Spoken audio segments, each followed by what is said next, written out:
Ma'am Rakshabandhan से लेकर दीपावली तक कहा जाता है कि इस टाइम की जो आध्यात्मिक ऊर्जा होती है बहुत ज्यादा होती है, इसके बिल्कुल। पीछे क्या रीजन है? चतुर्मास, हाँ इसके पीछे का रीजन है चतुर्मास। अच्छा क्योंकि आपका चतुर्मास सावन से शुरू हो जाता है, जी सावन के बाद भादो आता है, भादो के बाद आश्विन आता है, आश्विन के बाद आपका कार्तिक आता है, जी तो इसलिए एनर्जीज बड़ी पावरफुल होती हैं। ये हाँ 4 महीने भगवान देवी देवता धरती पर होते हैं, अलग अलग देवी देवताओं के हाथ में हमारा जो है मृत्युलोक होता है, इसलिए एनर्जी सुपर से भी ऊपर होती है। तो मैम रक्षाबंधन का जैसे मैंने जिक्र किया, रक्षाबंधन भी अब अगस्त के अंदर है 28 अगस्त। जी, तो उसके लिए कुछ विशेष? देखिए 28 अगस्त को केवल रक्षाबंधन ही नहीं है, हाँ उस दिन सावन भी संपूर्ण हो रहा है जी बेटा, उस दिन पूर्णिमा भी है। जी और भाई बहन का ये रिश्ता, बहुत सारे लोगों ने 2025 में अपने भाइयों को खोया है, 2026 में भी कई लोगों ने अपने भाई को खोया। इसका रीजन भी समझ लीजिए, मंगल जो है वो मंत्री है, तो या तो भाई बहन के रिश्ते टूट गए, खत्म हो गए, लड़ाई हो गई, झगड़े हो गए, या भाई इस दुनिया में नहीं रहा, ऐसी वाली स्थितियां, भाई बीमार है, बिल्कुल जो है मृत्यु शैया पर है, तो आपको बिल्कुल डरने और परेशान होने की जरूरत नहीं है। इस बार रक्षाबंधन पर आपको अपने भाई की नज़र ज़रूर उतारनी है। भाई के घर जाएं या भाई को अपने घर बुलाएं, दोनों ही कंडीशन में। अगर आप जा रही हैं तो वहाँ खाना खाकर आए, अगर वो आ रहा है तो उसे खाना खिलाकर भेजें, एक दूसरे के साथ एक क्वालिटी टाइम बिताएं। रक्षाबंधन पे भाई बहन दोनों पूर्णिमा के चंद्रमा के दर्शन ज़रूर करें, दोनों दान पुण्य ज़रूर करें, माता पिता के पैर छूकर आशीर्वाद लें, माता पिता नहीं है तो उनकी तस्वीर के सामने खड़े होकर आशीर्वाद लें।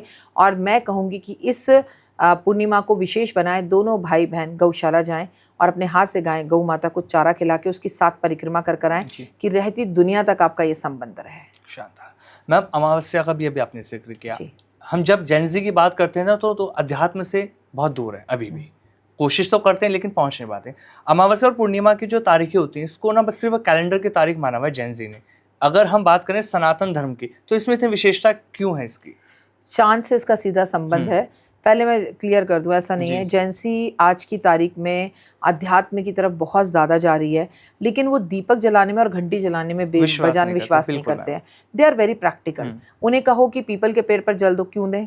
हाँ, उन्हें कहो कि आप जो है शिव पर दूध दे दो, तो किसी गरीब को दे दो, तो उनके क्वेश्चंस है इफ एंड बट, ठीक है। उसके लिए हमारी गलती है। देखो आमिर, हमारे स्कूलों में ना हमारा शास्त्र पढ़ाया नहीं जाता, हमारी गीता, हमारी रामायण, हमारी महाभारत पढ़ाई नहीं जाती। हमारे घरों में मम्मियाँ और पापा दोनों कमाने के लिए इतना निकल चुके हैं कि उन्हें टाइम नहीं है। पहले माँ घर में होती थी तो संस्कार रहते थे बच्चे में, वो देखता था। अब माँ भी नहीं है घर में तो वो भी नहीं देख पाता। तो जेंसी का कहना है कि गिटार हाथ में लिया, किसी कैफे में बैठ गए, किसी रेलवे स्टेशन पे बैठ गए और हनुमान चालीसा जूते पहनकर ही कर रहे हैं, या बैठकर कर रहे हैं, या बजाकर तालियां बजा के कर रहे हैं, कोई बात नहीं, इतना भी कर रहे हैं तो वाइफ्स तो आ रही हैं। सेकंड, जेंसी इसको पूर्णिमा और अमावस को सिर्फ एक तारीख समझता, तो मैं आपको बता दूं आमिर, जेंसी पर ही पूर्णिमा और अमावस का सबसे ज्यादा असर होता है। हाँ। अमावस पर चांद नहीं होता, चंद्रमा मन का कारक, माँ का कारक। तो जितने भी जेंसी हैं उनकी लड़ाई अपनी माँ से अमावस के आसपास ही होगी। अच्छा। उनका मूड ऑफ रहेगा, इश्क प्यार मोहब्बत में इनके ब्रेक का ब्लॉक कर दो, खोल दो, एक हफ्ते पहले ही अमावस से शुरू हो जाएगा और ये डिस्टर्ब रहेंगे। इनके प्यार में पति पत्नी और वो सिया केतन चेतन और वो वाली सिचुएशंस इनकी रहेंगी। लेकिन पूर्णिमा पर दे फील वेरी गुड, क्योंकि फुल मून है, रोमांटिक, केयरिंग, लविंग, अंडरस्टैंडिंग, बात सुनने वाले, भले ही पूजा ना करें, भले चंद्रमा को दर्शन ना करें, बट इन्हीं जनरेशन के ऊपर अमावस और पूर्णिमा का सबसे बड़ा असर है। ना करें।